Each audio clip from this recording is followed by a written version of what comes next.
యో సూర్యదేవా ఏంది ఈ ఎండ్ల మమ్మల్ని బతకమంటావా సావమంటావా? సావండి. ఏమిలే నీకు మా మీద ఇంత పగ? నాకు ఎవరి మీద పగ ఉండదు నాయనా, నా ధర్మం నేను నిర్వర్తిస్తున్నాను. ఏంది నీ ధర్మము? మమ్మల్ని చంపేసేదా? మరి మీరు చెట్లను చంపేసినప్పుడు ఈ ధర్మం ఎక్కడికి పోయింది నాయనా?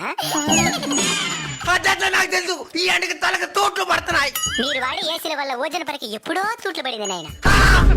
ఎండ ఎక్కువగా ఉంది ఏసీ 2 పాయింట్లు పెంచు అని అంటారు గానీ ఎండ ఎక్కువగా ఉంది 2 చెట్లు పెంచుదామని ఏ రోజైనా అనుకున్నారా? అంటే అది చెరువులు కూడా ఎండిపోతున్నాయి స్వామి. నీళ్లుండాల్సిన చెరువులో నిలువెత్తి బోనాలుంటే ఎవరేం చేస్తారు నాయనా? అడవులు కూడా ఎండిపోతున్నాయి స్వామి. మరి అక్కడే కదా నాయనా అపార్ట్మెంట్లు కట్టాల్సిందే. స్వామి ఈ ఎండ డంచి బయటపడేదానికి ఏదైనా మార్గం చెప్పు స్వామి. వృక్షో రక్షిత రక్షిత. చెట్లను మీరు కాపాడితే అవి మిమ్మల్ని కాపాడతాయి. తప్పకుండా నాటి కాపాడుతాం స్వామి. స్వామి ఇంక మిఠాని ఈ ఎండలు తగ్గినా?